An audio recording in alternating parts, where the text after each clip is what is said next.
اعوذ باللہ من الشیطان الرجیم، بسم اللہ الرحمن الرحیم۔ السلام علیکم، امید کرتا ہوں سب دیکھنے والے ٹھیک ہوں گے، اللہ تعالیٰ کے حفظ و ایمان میں ہوں گے۔ 2 دن سے کچھ طبیعت ناساز ہونے کی وجہ سے ویڈیو نہیں بنا سکا، آج بھی گلا ساتھ نہیں دے رہا ویڈیو بنانے کے لیے، لیکن ایک ویڈیو قرب قیامت کا ایک بیانک سچ جو کہ ہے دجالی قوت کس جگہ پہ موجود ہے اور کون سپورٹ اسے کر رہا ہے، بھائی حسیب شفقت صاحب کے ساتھ مل کے دیکھتے ہیں۔ اور ویڈیو پسند آئے تو چینل سبسکرائب اور فیس بک پیج کو فالو کیجیے گا۔ Let's go the video. دجال قرب قیامت سے قبل کا ایک بدترین فتنہ۔ دجال پر خصوصی تحقیق کرنے والے اسرار عالم فرماتے ہیں کہ پینٹاگون، جو کہ امریکہ کا دفاعی محکمہ ہے، یہودی تعلیمات کے مطابق دجال کا عبوری عسکری ہیڈ کوارٹر ہے۔ اگر آپ اس عمارت کی بناوٹ پر غور کریں تو اس کا نقشہ ایک پینٹاگون سٹار کے جیسا ہے، جو قبالہ نامی جادو کے دوران استعمال کیا جاتا ہے، اور یہ یہودیوں کا ایک مشہور سمبل ہے جسے 6 پوائنٹنگ سٹار بھی کہا جاتا ہے۔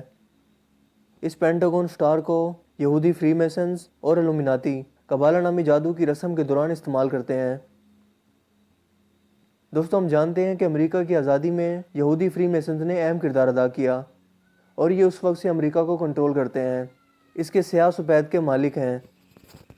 امریکی صدر ان کے لیے کھلونے سے زیادہ حیثیت نہیں رکھتے۔ امریکی حکومت میں ہمیشہ ایک ایسا شخص موجود ہوتا ہے جس کی زبان سے نکلا ہر لفظ پالیسی بن جاتا ہے، مگر یہ شخص پراسرار طور پر پس پردہ رہ کر یہ سب احکامات جاری کرتا ہے۔ 1999 سے امریکہ پر جو شخص حکومت کر رہا ہے وہ یہی ڈک چینی ہے۔ اس پورے دور میں امریکہ کی تمام داخلہ پالیسی ہو یا خارجہ پالیسی، ٹیکس کے مسائل ہوں یا افغانستان پر چڑھائی کا معاملہ، امریکہ میں کسی چور کو بچانا ہو یا عراق پر حملہ، سب کی مخالفت کے باوجود بھی بش کے قلم سے اسی فیصلے پر دستخط ہوئے جو اس ڈک چینی شخص کی زبان سے نکلے۔ حتیٰ کہ بعض دفعہ ایف بی آئی کے ڈائریکٹرز نے استعفے کی دھمکی بھی دی، مگر ڈک چینی نے اپنی بات ہی منوائی۔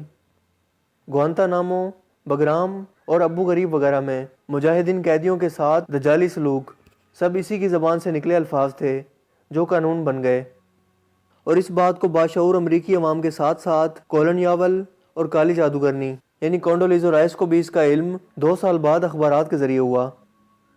ان دونوں کو غصہ تو بہت آیا، مگر وہ ڈک چینی کے سامنے بولنے کی جرت نہ کر سکے، لہٰذا سارا ملبہ بش پر گرا دیا گیا، کیونکہ وہ صرف ایک مہرے کے طور پر استعمال ہوا تھا۔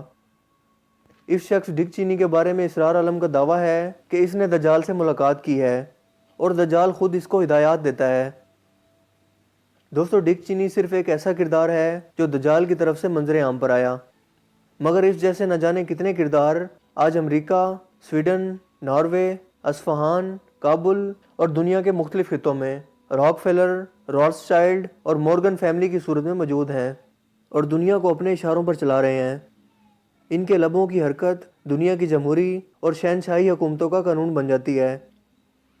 امریکہ سمیت دنیا کے حکمران آئی ایم ایف کے ہیڈ آفس کی بجائے ان کے گھروں کی چوکھٹ پر ناک رگڑتے ہیں، کیونکہ یہ تمام دنیا کے معاشی نظام کو آئی ایم ایف اور ورلڈ بینک جیسے اداروں کے ذریعے کنٹرول میں رکھتے ہیں، لہٰذا کسی بھی ملک کی اکانومی کو لمحوں میں تباہ کر سکتے ہیں۔ اور آج کے ترقی یافتہ دور میں کسی بھی ملک پر حکومت کرنا ہو تو اس کے معاشی نظام کو کنٹرول کرنا ہی سب سے بہترین طریقہ ہے۔ برطانیہ اور امریکہ ان کے قرضوں پر چل رہے ہیں، دنیا کے جمہوری نظام کی ڈوریں ان کے غلام ہلا رہے ہیں۔ یہ بات سننے میں یقیناً ناقابل یقین اور قیاس آرائی لگتی ہے، مگر یہ حقیقت ہے کہ دجال قید ہونے کے باوجود متحرک ہے اور ان یہودی خاندانوں سے باقاعدہ رابطے میں ہے، کیونکہ یہ چند مخصوص یہودی خاندان جمہوری حکومتوں اور معاشی نظام کو کنٹرول کرتے ہیں۔ صرف ایک راک فیلر کا یہودی خاندان I M F, world bank, عالمی ادارہ صحت، اقوام متحدہ، جنگی جہاز بنانے والی کمپنیوں، جدید اسلحہ، میزائل، خلائی تحقیقاتی ادارے ناسا اور فلم ساز ادارہ ہالی ووڈ، ان سب اداروں کے مالک ہیں، جس کو یہ ہر طرح سے لوگوں کو گمراہ کرنے کے لیے استعمال کر رہے ہیں۔ اس کے علاوہ یہ یہودی خاندان نہ صرف بینکنگ سسٹم کو کنٹرول کرتا ہے بلکہ قبالہ نامی کالے جادو کا بھی علم رکھتا ہے، لہٰذا بعض انگریز مصنفین انہیں قبالہ 5 کے نام سے بھی یاد کرتے ہیں۔ یہ سب زائونسٹ یہودی ہیں۔ دجال اپنی خدائی کے اعلان سے پہلے انہی کو استعمال کرتے ہوئے اپنے لیے راہ ہموار کرے گا۔ قرآن اور حدیث سے بھی یہ ثابت ہے کہ شیاطین اپنے انسانوں میں موجود دوستوں کی مدد کرتے ہیں۔ حضرت جابر رضی اللہ تعالیٰ عنہ سے روایت ہے کہ نبی کریم صلی اللہ علیہ وآلہ وسلم نے فرمایا کہ ابلیس اپنا تخت سمندر پر لگاتا ہے، لوگوں کو فتنوں میں ڈالنے کے لیے وہ اپنے لشکر روانہ کرتا ہے۔ اس کے لشکر میں جو سب سے زیادہ فتنہ پھیلانے والا ہوتا ہے وہ ابلیس کے اتنا ہی قریب ہوتا ہے۔ اس حدیث مبارکہ سے یہ بات ثابت ہوتی ہے کہ ابلیس کا مرکز سمندر ہے، اور سمندر میں موجود ایسی جگہ ہے جہاں اللہ کا نام اور اذان کی آواز بھی نہ سنی جاتی ہو، جہاں رہ کر انسانیت کے خلاف اپنا مشن جاری رکھا جا سکے۔ اگر حضرت کعب کی مذکورہ روایت کو جی تو امید کرتا ہوں آپ کو ویڈیو پسند آئے گی۔